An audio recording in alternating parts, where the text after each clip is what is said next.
السلام علیکم ورحمۃ اللہ وبرکاتہ۔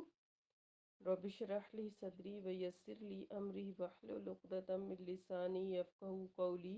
ربنا زدنا علما، اللہم فقہنا فی الدین، اللہم ارنا الحق حقا وارزقنا اتباعہ وارنا الباطل باطلا وارزقنا اجتنابہ۔ سورہ النساء آیت نمبر 104 تک ہم پڑھ چکے ہیں، ریکیپ کر لیتے ہیں۔ اعوذ باللہ من الشیطان الرجیم، بسم اللہ الرحمن الرحیم۔ وَإِذَا دَرَبْتُمْ فِي الْأَرْضِ فَلَيْسَ عَلَيْكُمْ جُنَاحٌ أَن تَقْصُرُوا مِنَ الصَّلَاةِ إِنْ خِفْتُمْ أَن يَفْتِنُوكُمُ الَّذِينَ كَفَرُوا إِنَّ الْكَافِرِينَ كَانُوا لَكُمْ عَدُوًّا مُبِينًا۔ اور جب تم زمین میں سفر کرو تو تمہارے لیے نماز مختصر کرنے میں کوئی حرج نہیں، خصوصاً جب کہ تمہیں اندیشہ ہو کہ کافر تمہیں تشویش میں ڈالیں گے، اور کیونکہ کافر تو بلا شبہ تمہارے کھلے دشمن ہیں۔ اور جب آپ صلی اللہ علیہ وسلم مسلمانوں کے درمیان موجود ہوں اور آپ صلی اللہ علیہ وسلم حالت جنگ میں انہیں نماز پڑھانے کھڑے ہوں تو ایک گروہ نماز تمہارے ساتھ نماز کے لیے کھڑا ہو اور اپنے ہتھیار پاس رکھیں، اور جب یہ گروہ سجدہ کر چکے تو پیچھے ہٹ جائے، اور دوسرا گروہ جس نے ابھی نماز نہیں ادا کی آگے آئے اور آپ صلی اللہ علیہ وسلم کے ساتھ نماز ادا کرے۔ انہیں بھی چاہیے کہ وہ اپنا بچاؤ اور سامان اور ہتھیار اپنے ساتھ رکھیں۔ کافر تو یہ چاہتے ہیں کہ تم اپنے ہتھیاروں سے اور سامان سے غافل ہو جاؤ تاکہ وہ تم پر یکبارگی پل پڑے۔ ہاں، اگر بارش کی وجہ سے یا بیماری کی وجہ سے ہتھیار پہننے میں تکلیف محسوس کرو تو انہیں اتار دینے میں کوئی حرج نہیں، پھر بھی اپنے بچاؤ کا پورا خیال رکھو۔ اللہ تعالیٰ نے کافروں کے لیے یقیناً رسوا کرنے والا عذاب تیار کر رکھا ہے۔ پھر جب تم نماز ادا کر چکو تو کھڑے بیٹھے اور لیٹے ہر حال میں اللہ کو یاد کرو، اور جب اطمینان حاصل ہو جائے تو پھر پوری نماز ادا کرو۔ بلا شبہ مومنوں پر نماز اس کے مقررہ اوقات کے ساتھ فرض کی گئی ہے، اور مخالف قوم کے تعاقب میں کمزوری نہ دکھاؤ۔ اگر تمہیں دکھ پہنچا ہے تو تمہارے ہی جیسا انہیں بھی دکھ پہنچا ہے، اور تم اللہ سے بھی اجر و ثواب کی امید رکھتے ہو جو وہ نہیں رکھتے، اور اللہ سب کچھ جاننے والا اور حکمت والا ہے۔ آیت نمبر 105، اِنَّا أَنزَلْنَا إِلَيْكَ الْكِتَابَ بِالْحَقِّ لِتَحْكُمَ بَيْنَ النَّاسِ بِمَا أَرَاكَ اللَّهُ وَاللَّهُ تَخُلِّ لِلْخَائِنِينَ خَصِيمًا۔ ہم نے آپ صلی اللہ علیہ وسلم کی طرف سچی کتاب نازل کی تاکہ جو کچھ بصیرت اللہ نے آپ صلی اللہ علیہ وسلم کو عطا کی ہے اس کے مطابق لوگوں کے درمیان فیصلہ کریں، اور آپ صلی اللہ علیہ وسلم کو بددیانت لوگوں کی حمایت میں جھگڑا نہیں کرنا چاہیے۔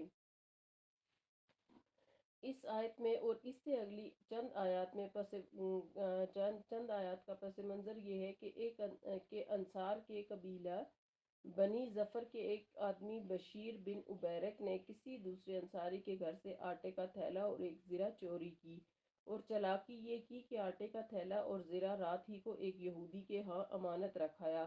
تھیلا اتفاق سے کچھ پھٹا ہوا تھا جس سے آٹا تھوڑا تھوڑا گرتا گیا، جس سے سراغ لگانے میں بہت آسانی ہو گئی۔ اصل مالک نے پیچھا کیا تو بشیر بن عبیرک کے گھر پہنچ گیا اور اسے اپنی چوری کا ذکر کیا، لیکن وہ صاف مکر گیا اور خانہ تلاشی بھی کرا دی جہاں سے کچھ برآمد نہ ہو سکا۔ اب مالک پیچھا کرتا ہوا اس یہودی کے ہاں پہنچا اور اپنی چوری کا ذکر کیا تو یہودی کہنے لگا کہ ایسی زرہ تو میرے پاس موجود ہے، لیکن وہ تو فلاں شخص نے میرے پاس بطور امانت رکھی ہے، لہٰذا میں تمہیں نہیں دے سکتا۔ بالآخر مالک یہ مقدمہ رسول اللہ صلی اللہ علیہ وسلم کی عدالت میں لے گیا۔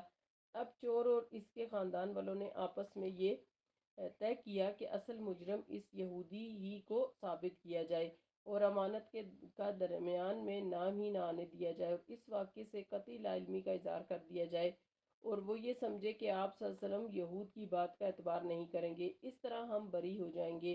چنانچہ فی الواقعہ ایسا ہی ہوا۔ انصاری چور اور اس کے حمایتیوں نے اس واقعے سے قطعاً لا علمی کا اظہار کیا اور قسمیں بھی کھانے لگے، جن کے نتیجے میں آپ صلی اللہ علیہ وسلم ان خائنوں کی باتوں میں آگے اور یہودی کو جھوٹا سمجھا، اور قریب تھا کہ آپ صلی اللہ علیہ وسلم اس انصاری چور کو بری قرار دے دیں اور یہودی کو مجرم قرار دے دیں، اور یہودی کے حق میں قطع ید کا فیصلہ سنا دیں، یعنی ہاتھ کاٹنے کا فیصلہ، کہ اللہ تعالیٰ نے آپ صلی اللہ علیہ وسلم کو بذریعہ وحی اصل صورتحال سے مطلع فرما دیا، اور تنبیہ فرمائی کہ آپ صلی اللہ علیہ وسلم کو اپنے ایسے بددیانت لوگوں کی قطعاً حمایت نہیں کرنی چاہیے۔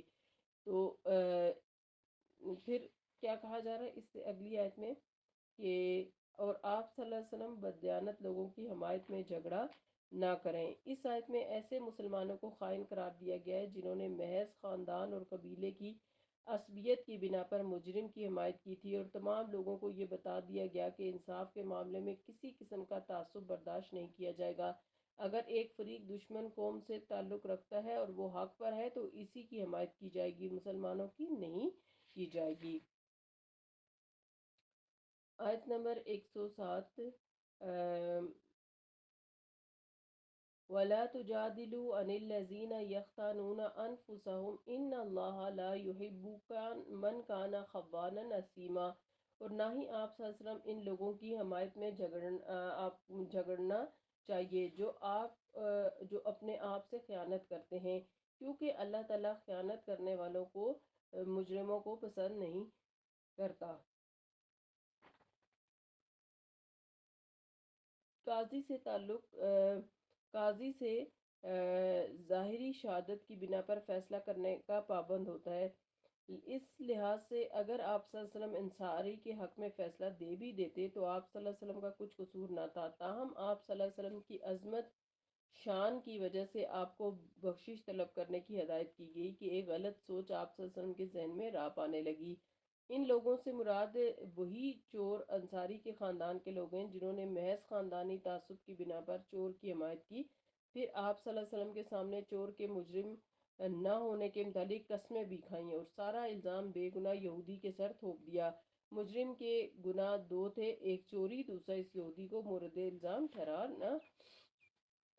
پھر آگے فرمایا کہ یستخفون، آیت نمبر 108، یستخفون من الناس ولا یستخفون من اللہ وهو معهم اذ یبیتون ما لا یرضى من القول وکان اللہ بما یعملون محیطا۔ وہ لوگوں سے تو اپنی حرکتیں چھپا سکتے ہیں لیکن اللہ سے نہیں چھپا سکتے، اور جب وہ رات کو ایسی باتوں کا مشورہ کرتے ہیں جو اللہ کو ناپسند ہیں تو اس وقت وہ ان کے ساتھ ہوتا ہے، اور اللہ تو جو کچھ بھی وہ کرتے ہیں ان سب چیزوں کو گھیرے ہوئے ہے۔ زرہ کا چور دراصل سچا مسلمان نہیں بلکہ منافق آدمی تھا، اور اس کے خاندان والے بھی کچھ پختہ ایمان والے نہیں تھے۔ جب یہ مقدمہ رسول اللہ صلی اللہ علیہ وسلم کے ہاں چلا گیا تو ان لوگوں کے مشورے کا موضوع یہ ہوتا تھا کہ چور کس طرح چوری کے اس الزام سے بچ سکتا ہے اور یہ جرم اس یہودی کے سر کیسے تھوپا جائے۔ دراصل اس طرح راتوں کو مشورے کرنا اور یہ سمجھنا کہ اس طرح ان کے جرم پر پردہ پڑ جائے گا، یہی ان لوگوں کے ایمان کی کمزوری کی دلیل ہے، اور اللہ تعالیٰ سے کوئی معاملہ بھلا کیسے چھپا رہ سکتا ہے۔ آیت نمبر 109، ہاں انتم ہؤلاء جادلتم عنہم فی الحیاۃ الدنیا فمن یجادل اللہ عنہم یوم القیامۃ ام من یکون علیہم وکیلا۔ دیکھو تم لوگ دنیا کی زندگی میں ان کی حمایت میں جھگڑ رہے ہو، مگر قیامت کے دن ان کی حمایت میں اللہ سے کون جھگڑے گا یا ان کا کون وکیل ہوگا۔ یہ خطاب اس منافق چور کے حمایتیوں سے ہے کہ اگر تم چور کے حمایتی بن بھی گئے تو کل قیامت کے دن اللہ کے روبرو تم سے کون اس کی وکالت کرے گا تم میں سے، جبکہ تمہارے لیے تمہارا اپنا ہی یہ گناہ کافی ہوگا۔ گمشدہ سامان کی برآمدگی سے چوری ثابت نہیں ہوتی۔ ضمناً اس واقعے سے یہ معلوم ہوا کہ کسی شخص کے پاس سے چوری کا مال برآمد ہو جانا اس بات کا یقینی ثبوت نہیں ہوتا کہ فی الواقعہ وہ چور ہے، لہٰذا ایسے معاملات میں انتہائی تحقیق اور احتیاط کی ضرورت ہوتی ہے۔ اسی لیے آپ صلی اللہ علیہ وسلم نے حدود قائم کرنے کا سلسلے میں بہت سی ہدایت فرمائی ہیں جن کا ذکر کسی دوسرے مقام پر ہم انشاءاللہ پڑھیں گے۔ پھر فرمایا کہ آیت نمبر 110 میں وَمَن يَعْمَلْ سُوءًا أَوْ يَظْلِمْ نَفْسَهُ ثُمَّ يَسْتَغْفِرِ اللَّهَ يَجِدِ اللَّهَ غَفُورًا رَحِيمًا۔ اور جو شخص کوئی برا کام کر بیٹھے یا اپنے آپ پر ظلم کر لے پھر اللہ تعالیٰ سے بخشش طلب کرے تو وہ اللہ تعالیٰ کو بخشنے والا اور رحم فرمانے والا پائے گا۔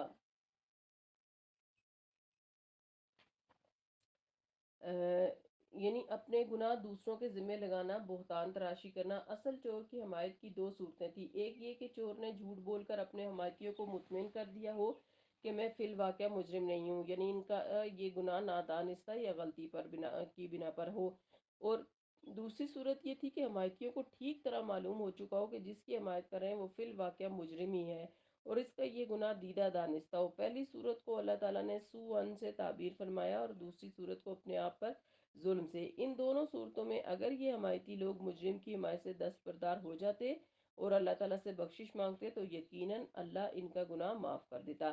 واضح رہے کہ ان آیات میں اگرچہ خطاب مذکورہ بالا لوگوں سے ہے، تاہم ایسی سب آیتوں کا حکم عام ہوتا ہے۔ غلطی یا نادانستہ کوئی گناہ کسی بے قصور کے سر تھوپ دینے کی ایک مثال حدیث میں مذکور ہے جو درج ذیل ہے: بہتان تراشی، کالی عورت اور کمر بند۔ سیدہ عائشہ رضی اللہ عنہ فرماتی ہیں کہ کسی عرب قبیلے کے پاس ایک کالی لونڈی تھی جسے انہوں نے آزاد کر دیا تھا، مگر وہ ان کے ساتھ ہی رہا کرتی تھی۔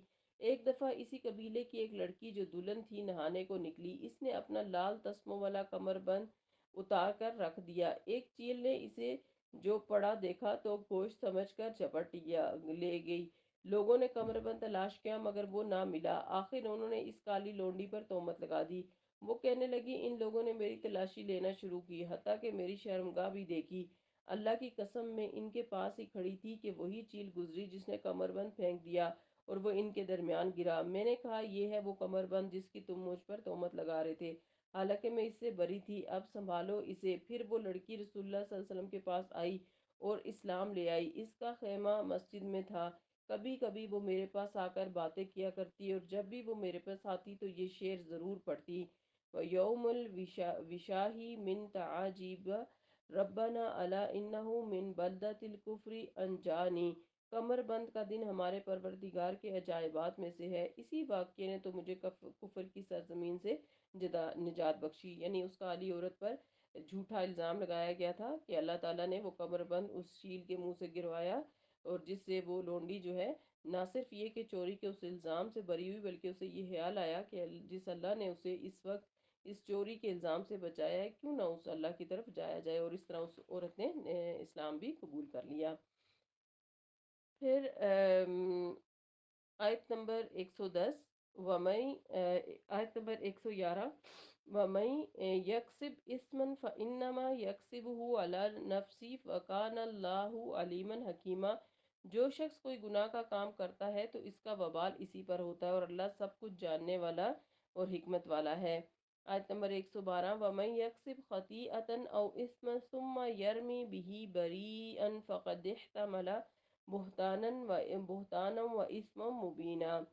اور جو شخص کوئی خطا یا گناہ کا کام تو کرے پھر اسے کسی بے گناہ کے ذمہ تھوپ دے، اس نے بہتان اور سری گناہ کا بار اپنے اوپر ڈال دیا، کیونکہ اس نے دو جرم کیے: ایک وہ جو خود گناہ کا کام کیا یعنی چوری کی، اور دوسرا گناہ اس سے بڑا یہ ہے کہ اس گناہ کو کسی بے قصور کے سر تھوپ کر اسے مجرم بنا دیا۔ تو ان آیات میں کیا پتہ چلتا ہے؟ ایک تو چوری اور خیانت، اور اس کے بعد پھر دوسرے پر الزام لگا دینا، یہ دونوں ہی بہت ہی کبھی گناہ ہیں، اور ان دونوں باتوں سے بچنا چاہیے کہ ایک تو کسی کا مال بغیر اجازت کے نہ اٹھایا جائے، اور دوسرا کسی پر بلا ثبوتوں کے، بلا جواز کے الزام نہیں لگانا چاہیے، اور تہمت نہیں لگانا چاہیے۔ اور یہ تہمت جو ہے اگر اس کو بندہ ثابت نہ کر سکے تو اس پر پھر جو ہے وہ کوڑوں کی سزا بھی اسلام نے رکھی ہے۔ تو اس لیے اگر کوئی انسان اس طرح کی حرکتیں کر کے اس دنیا میں بچ بھی جاتا ہے تو اسے یہ سوچنا چاہیے کہ کل کو آخرت میں وہ اللہ تعالیٰ کے عذاب سے نہیں بچ سکے گا۔ کوئی بھی جو چیز خیانت سے اٹھائی ہوئی ہوگی یا کچھ بھی ایسا معاملہ کیا ہوگا تو یہ چیزیں، یہ جو معاملات ہیں، یہ اللہ تعالیٰ کے ہاں ہمیں ان کا جواب دینا ہوتا ہے۔ اس لیے اللہ تعالیٰ ہم سب کو ان تمام چھوٹے بڑے گناہوں سے بچنے کی توفیق دے اور قرآن پاک پر بہترین عمل کرنے کی توفیق عطا فرمائے، آمین۔ سبحانک اللہم و بحمدک، نشہد ان لا الہ الا انت، نستغفرک و نتوب الیک۔ السلام علیکم ورحمۃ اللہ وبرکاتہ۔